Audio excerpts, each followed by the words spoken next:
नमस्कार, हरियाणा न्यूज देख रहे हैं आप और मैं हूं आपके साथ हितेंद्र। आपका स्वागत है हमारे खास कार्यक्रम हरियाणा डायरी में। इस कार्यक्रम का एक ही उद्देश्य है कि आप तक हरियाणा के हर उस विकास की जानकारी पहुंच पाए जो मुख्यमंत्री मनोहर लाल के नेतृत्व में लगातार किया जा रहा है। तो बने रहिए हमारे साथ और देखते रहिए हमारा खास कार्यक्रम हरियाणा डायरी।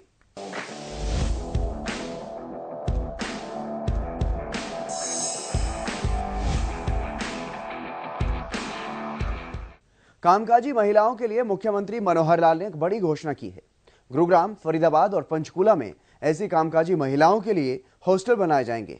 इसके अलावा मुख्यमंत्री मनोहर लाल ने 15 विभागों की लगभग 67 नई घोषणाओं पर भी विस्तार से समीक्षा की और उन्हें समयबद्ध ढंग से क्रियान्वयन करने के लिए अधिकारियों को दिशा निर्देश भी दिए।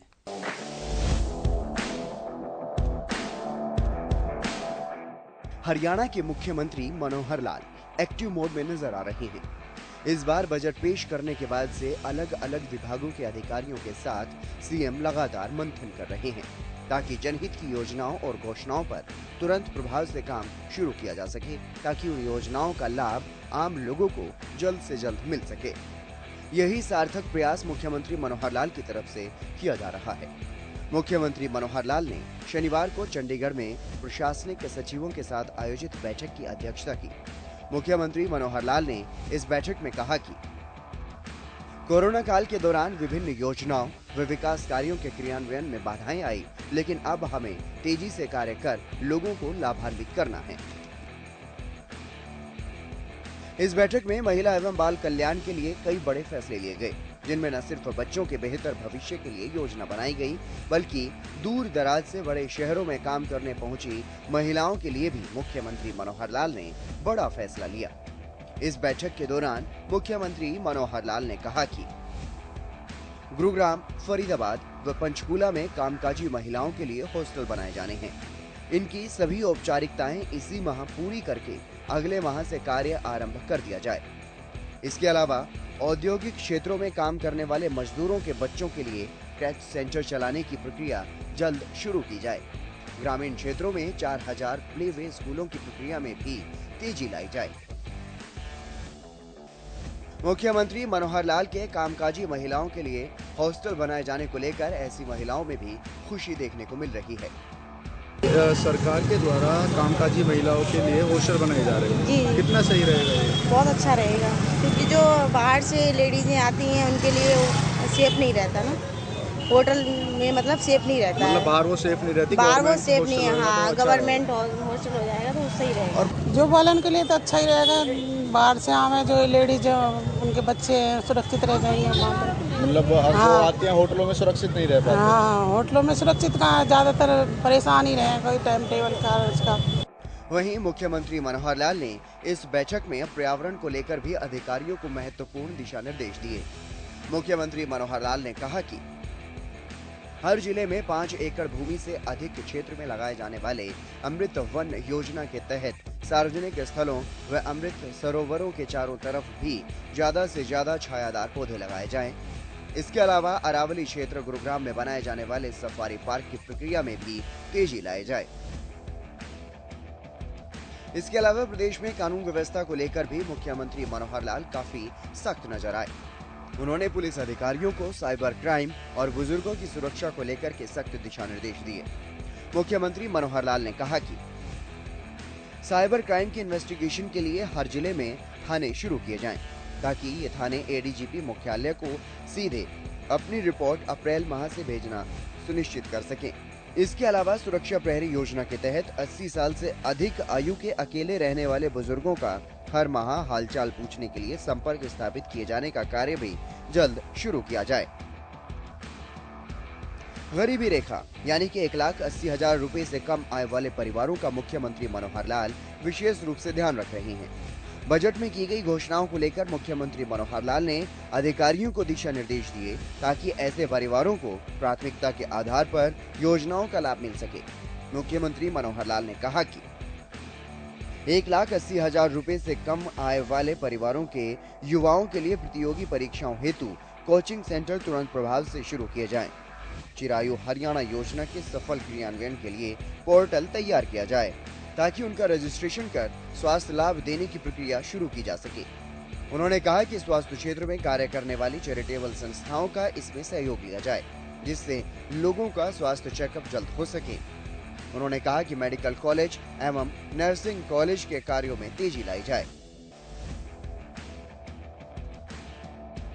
इसके अलावा मुख्यमंत्री मनोहर लाल ने पर्यटन को बढ़ावा देने, युवाओं को आत्मनिर्भर बनाने, पशुओं के उपचार के लिए चलाई जाने वाली 70 मोबाइल यूनिट समेत कई अन्य महत्वपूर्ण विषयों पर भी अधिकारियों को महत्वपूर्ण दिशा निर्देश दिए। मुख्यमंत्री मनोहर लाल के दिशा निर्देश। महेंद्रगढ़ के ढौशी पहाड़, लोहगढ़ में बाबा बंदा सिंह बहादुर मेमोरियल और राखीगढ़ी में तेजी से हो काम।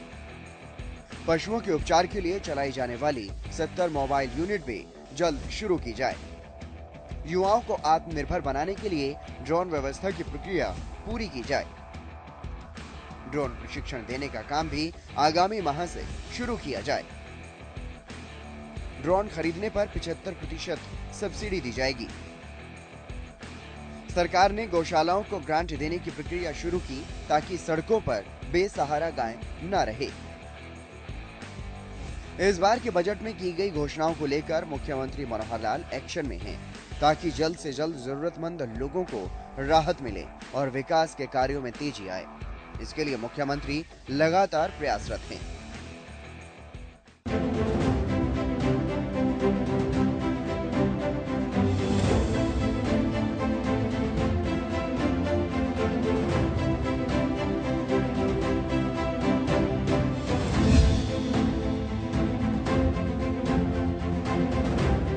हरियाणा कृषि प्रधान प्रदेश है और मनोहर सरकार खेती को बढ़ावा देने, कृषि के क्षेत्र में आधुनिक तकनीकों के इस्तेमाल को बढ़ावा दे रही है ताकि किसानों की आय में बढ़ोतरी की जा सके और इसीलिए अब हरियाणा की खेती के चर्चे विदेशों में भी हो रहे हैं।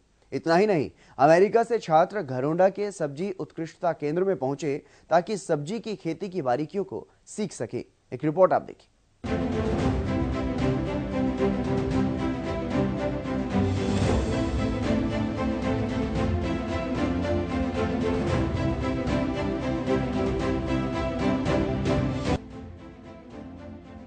हरियाणा की मनोहर सरकार किसान और पशुपालकों के उत्थान के लिए कई योजनाओं पर काम कर रही है ताकि किसानों की आय बढ़े और किसान संपन्न हो सकें। सब्जी किसानों के लिए तो सरकार ने भावांतर भरपाई योजना जैसी योजना भी चला रखी है ताकि सब्जी की खेती को बढ़ावा मिले और ऐसे किसानों को किसी तरह के किसी भी नुकसान का सामना न करना पड़े। मुख्यमंत्री मनोहर लाल प्राकृतिक एवं जैविक खेती को लेकर भी कई बार इसे महत्वपूर्ण विषय बता चुके हैं और मुख्यमंत्री की यही कोशिश है कि प्रदेश में ज्यादा से ज्यादा लोग प्राकृतिक खेती करें ताकि प्रदेश में बीमारियों से मुक्त और जीरो बजट आधारित प्राकृतिक एवं जैविक खेती को बढ़ावा मिले।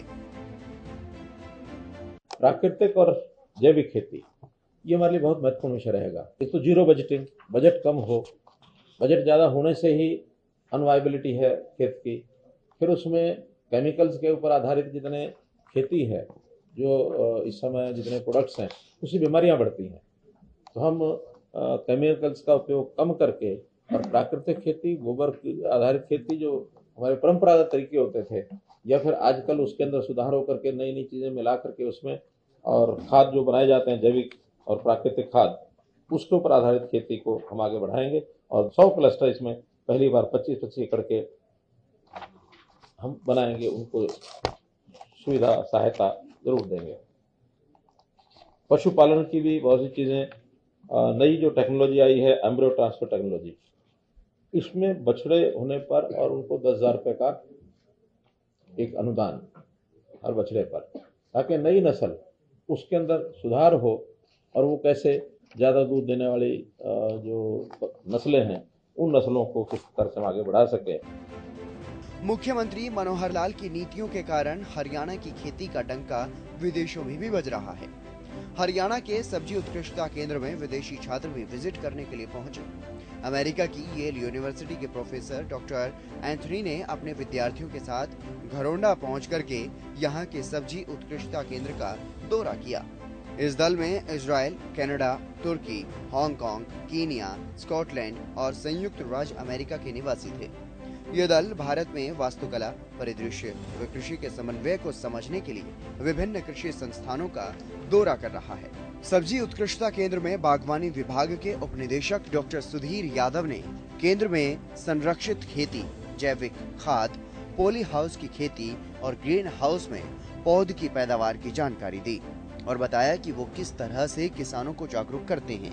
सुधीर यादव ने यह भी बताया कि अमेरिका की येल यूनिवर्सिटी के मास्टर आर्किटेक्ट डिग्री के विद्यार्थियों का 13 सदस्यीय दल यूनिवर्सिटी के प्रोफेसर डॉक्टर एंथनी के नेतृत्व में पहुंचा है। सब्जी उत्कृष्टता केंद्र में आने का मुख्य उद्देश्य यही है कि आर्किटेक्ट व लैंडस्केपिंग का एग्रीकल्चर या फिर हॉर्टिकल्चर के साथ किस तरह से समन्वय किया जा सकता है। आज डॉक्टर एंथनी के जो अगुवाई में जो येल यूनिवर्सिटी के जो हमारे 13 स्टूडेंट्स हैं और सारे जो मास्टर डिग्री के आर्किटेक्चर्स के स्टूडेंट हैं, तो उनका जो इंडिया में 10 दिन का प्लान है स्टडी टूर के, और वो अलग अलग जो कृषि से संबंधित जो इंस्टीट्यूशंस हैं उनका विजिट कर रहे हैं। तो जो इनका जो पर्पज़ यहाँ आने का है वो ये है कि किस तरह आर्किटेक्ट लैंडस्केपिंग को एग्रीकल्चर या हॉर्टिकल्चर के साथ किस तरह समन्वय किया जा सकता है, वो देखने का है। तो जैसे कल और परसों ये पंजाब एग्रीकल्चर यूनिवर्सिटी लुधियाना में भी आए हैं, अभी दिल्ली में भी इनको विजिट करना है। तो हमें भी जैसे एम्बेसी से एक मैसेज था कि भाई इनको घरौंडा जो आपका सेंटर ऑफ एक्सीलेंस भी विजिट करवाया जाए।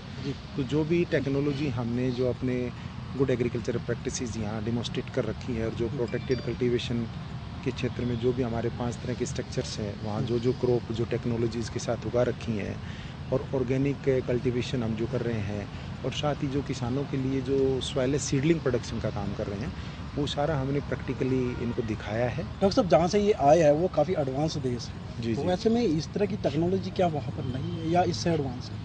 नहीं, वहाँ भी है सेम तरह की, लेकिन जैसा मैंने बताया कि आर्किटेक्चरल, लैंडस्केपिंग और कृषि का किस तरह समन्वय हो, ये उस तरह का जो इनका पर्पज है। तो यहाँ पर तीनों है ये? यस, आप जैसे घरौंडा आप देख रहे हो कि जैसे हम अपनी क्रॉप जो उगाते हैं वो भी प्रॉपर हमारी बेस्ट है। लैंडस्केपिंग का भी हमने पूरा ध्यान रखा गया हुआ है, और जो इसकी वेजिटेबल की जो लेटेस्ट टेक्नोलॉजी है वो भी हमने अपने तीनों जो क्षेत्र हैं उसमें डेमोन्स्ट्रेट कर रखी है। वहीं अमेरिका की येल यूनिवर्सिटी से आए छात्र छात्राओं ने भी केंद्र के कार्यों की सराहना की है और कहा कि उन्हें यहाँ विजिट करके काफी अच्छा लगा। I'm Tini. From? And I'm from Hong Kong. Okay. So I'm traveling with the school. I love this place. I mean, we don't get much of this in Hong Kong. So, yeah, it's an interesting experience. Your very insightful. First visit is here? Yeah, first visit in India and just first visit here. So, yeah, it's amazing. You have learned from here, what you have seen here. Sure. Well, I used to run a small farm in the U.S., an urban farm, where we use drip irrigation. But I also worked for water quality in the U.S. and a lot of farmers it's a struggle to convert large-scale farming to this more sustainable farming. So I'm really glad and heartened to hear about the successes here, and hope that we can continue doing this. America की L university के professor doctor Anthony ने भी यहाँ visit करने का अपना मकसद बताया। Happening here at the Center for Excellence and to see the incredible innovation that's happening. What is your motive to visit here? Our motive to visit here is that we're studying the legacy of the Green Revolution. So yesterday we were at Punjab Agricultural University, and today we're seeing the new innovations that are being introduced to agriculture here at the center and elsewhere. Haryana की मनोहर सरकार लगातार सब्जी की खेती को बढ़ावा देने का काम कर रही है। यहाँ तक कि मुख्यमंत्री मनोहर लाल ने तो सब्जी की खेती में होने वाले नुकसान की भरपाई करने का वादा ऐसे किसानों से किया है जो सब्जी और फलों की खेती करते हैं। इसलिए भावांतर भरपाई योजना प्रदेश में चलाई गई है। हमने भावांतर भरपाई योजना चलाई, यानी फसलें, सब्जी, आलू, टमाटर, प्याज, गोभी ये बोते हैं लोग।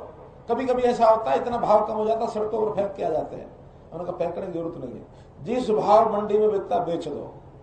जो आपका खर्चा आया है उसमें अगर घाटा पड़ जाएगा तो ये सरकार देगी, चिंता मत करो, ये हमारा काम है। हरियाणा की मनोहर सरकार लगातार प्रयासरत है कि किसी भी तरह से किसानों की आय बढ़ाई जाए और वहीं किसानों की आय बढ़ाने के लिए उन्हें बेहतर सुविधाएं दी जाए। इसीलिए इस तरह के केंद्र से भी किसानों को काफी हद तक फायदा पहुंचाने की कोशिश सरकार की तरफ से की जा रही है। घरोंडा का सब्जी उत्कृष्टता केंद्र इंडो इजराइल परियोजना है। केंद्र का मुख्य उद्देश्य सब्जियों की खेती को बढ़ावा देना और साथ ही किसानों को संरक्षित खेती करने के लिए प्रोत्साहित करना है।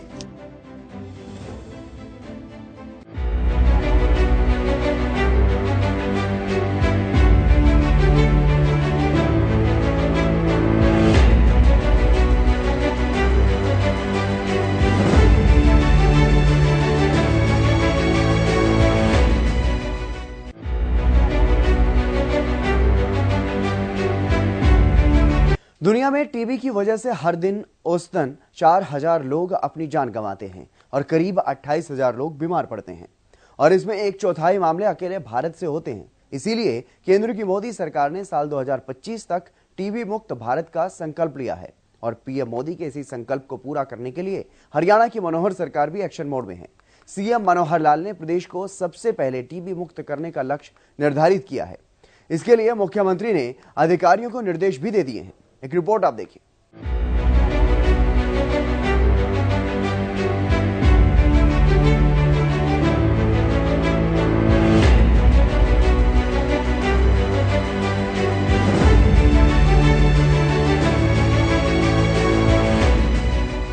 केंद्र की मोदी सरकार ने साल 2025 तक टीबी को देश से खत्म करने का बीड़ा उठाया है। कोरोना के बाद टीबी को केंद्र सरकार ने सर्वोच्च प्राथमिकता दी। मोदी सरकार ने इस बीमारी के खिलाफ एक जन आंदोलन खड़ा करने का आह्वान किया है, जिसमें हरियाणा की मनोहर सरकार भी अब एक्शन मोड में नजर आ रही है। सीएम मनोहर लाल ने हरियाणा को देश का पहला टीबी मुक्त राज्य बनाने का लक्ष्य निर्धारित किया और इसके लिए अधिकारियों को भी निर्देशित किया है। टीबी को इतनी प्राथमिकता देने के पीछे खास वजह है इस बीमारी से होने वाली मौतें। WHO की रिपोर्ट के मुताबिक दुनिया में टीबी की वजह से हर दिन औसतन 4000 लोग अपनी जान गंवाते हैं और करीब 28 से 30,000 लोग बीमार पड़ते हैं और इसमें 1/4 मामले अकेले भारत से होते हैं। शायद इसीलिए इस गंभीर बीमारी को लेकर केंद्र की मोदी सरकार और हरियाणा की मनोहर सरकार काफी सतर्क नजर आ रही हैं और इसे लेकर अब मुख्यमंत्री मनोहर लाल ने अधिकारियों को निर्देश भी दिए हैं। मुख्यमंत्री ने अधिकारियों को निर्देश देते हुए कहा कि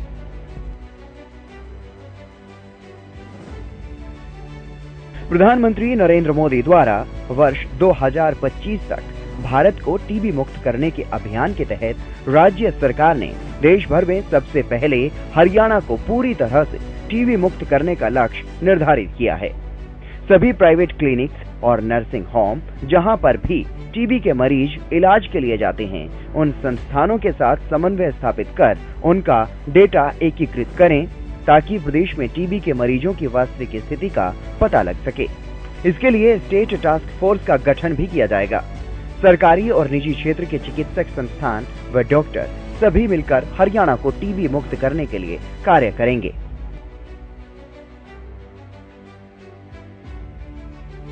टीबी के लिए लोगों को भी जागरूक होने की आवश्यकता है ताकि टीबी मुक्त भारत और टीबी मुक्त हरियाणा का सपना पूरा हो सके। इसके लिए जन आंदोलन की जरूरत है। इसके लिए टीबी के लक्षणों की जानकारी होना भी बेहद जरूरी है।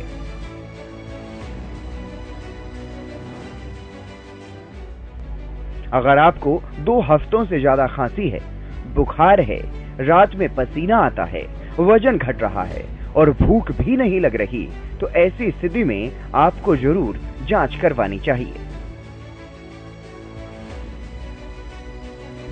इनमें से कोई भी लक्षण दिखे तो तुरंत नजदीकी स्वास्थ्य केंद्र जाएं या फिर टीबी की हेल्पलाइन पर संपर्क कर आप न सिर्फ खुद टीबी मुक्त हरियाणा और टीबी मुक्त भारत के संकल्प में हरियाणा की मनोहर सरकार और केंद्र की मोदी सरकार की मदद करेंगे, बल्कि आप अपनी सेहत की भी संभाल कर सकेंगे।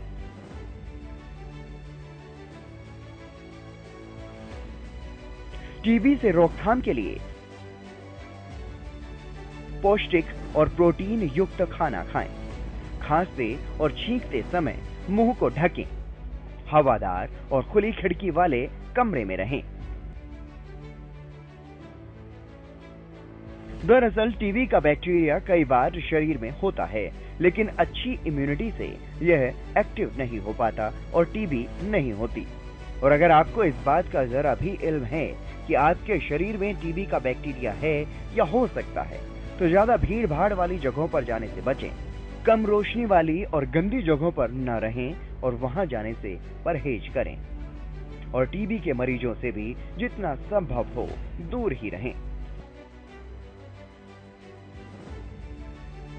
आपको बता दें, करीब 6 महीने पहले मुख्यमंत्री मनोहर लाल ने मिशन टीबी फ्री हरियाणा के तहत अडॉप्ट डिस्ट्रिक्ट पहल का शुभारंभ किया था और इस दौरान सीएम ने 2 मोबाइल क्लिनिक को भी हरी झंडी दिखाकर रवाना किया था।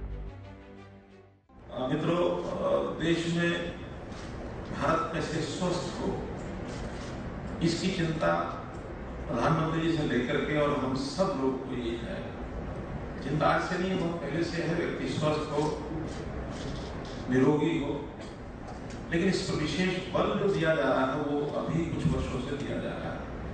और उसमें भी एक एक जो बीमारी है, एक एक डिजीज, एक एलिमेंट जिनको यानी जिनसे छुटकारा पाया जा सकता है, ऐसे कई अभियान हमने लिए। जैसे पोलियो फ्री का अभियान हमने लिया, जैसे टीबी फ्री का अभियान। ये भी 2015 में मुझे याद है कि अमिताभ बच्चन जी आए थे, उस कार्यक्रम में लॉन्च करके गए थे। एक वैन मेदांता नहीं थे, अपनी ओर से उसको चलाया था, जिलों में खाना देना शुरू किया और टेस्टिंग की। तो उसमें से जो सरकारी अस्पतालों में सामान्यतः जो केसेस टेस्ट के बाद जिनको और अध्ययन करना होता है, जिसको पॉजिटिव स्नान से कितने उसमें से केसेज है जिनका इलाज की तुरंत आवश्यकता है, तो ऐसे 5000 केसेज आपने उसमें से छांट करके मेदांता ने उसका इलाज किया है। पूरे जो भी स्टेक होल्डर्स हैं इन चीज़ों के, वो सब आगे आ रहे हैं। दानी सज्जन हैं, इसके सामने से भी करते हैं, डॉक्टर्स भी हैं, हॉस्पिटल भी हैं, सब करते हैं। तो इसके लिए मैं सभी को शुभकामना दूंगा और इस काम में बढ़ चढ़ करके आगे आना चाहिए। प्रदेश की जनता के हित में मुख्यमंत्री मनोहर लाल ने ये ठान लिया है कि हरियाणा को अब टीबी मुक्त करना है। तो अब सीएम मनोहर लाल ने इसके लिए कमर भी कस ली है। अधिकारियों को मुख्यमंत्री मनोहर लाल ने निर्देश देते हुए ये कहा कि प्रधानमंत्री मोदी ने साल 2025 तक भारत को टीबी मुक्त करने का लक्ष्य निर्धारित किया है और इसी अभियान के तहत राज्य सरकार ने देश भर में सबसे पहले हरियाणा को पूरी तरह से टीबी मुक्त करने का लक्ष्य निर्धारित किया है। तो वहीं अब मुख्यमंत्री मनोहर लाल के आदेश के अनुसार इसके लिए स्टेट टास्क फोर्स का गठन भी किया जाएगा ताकि हरियाणा को टीबी मुक्त किया जा सके। वहीं फिलहाल सीएम मनोहर लाल ने प्रदेश में टीबी के मरीजों की वास्तविक स्थिति का पता लगाने के लिए निर्देश अधिकारियों को दिए हैं।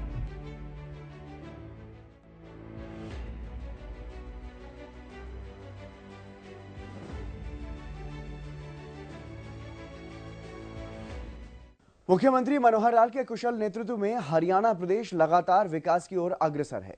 ऐसे में हरियाणा का हर वर्ग सरकार के कार्यों से काफी संतुष्ट नजर आ रहा है, क्योंकि हरियाणा सरकार का एक ही मकसद है, प्रदेश के अंतिम व्यक्ति का विकास किया जा सके। फिलहाल हमारे खास कार्यक्रम हरियाणा डायरी में आज के लिए बस इतना ही। नमस्कार।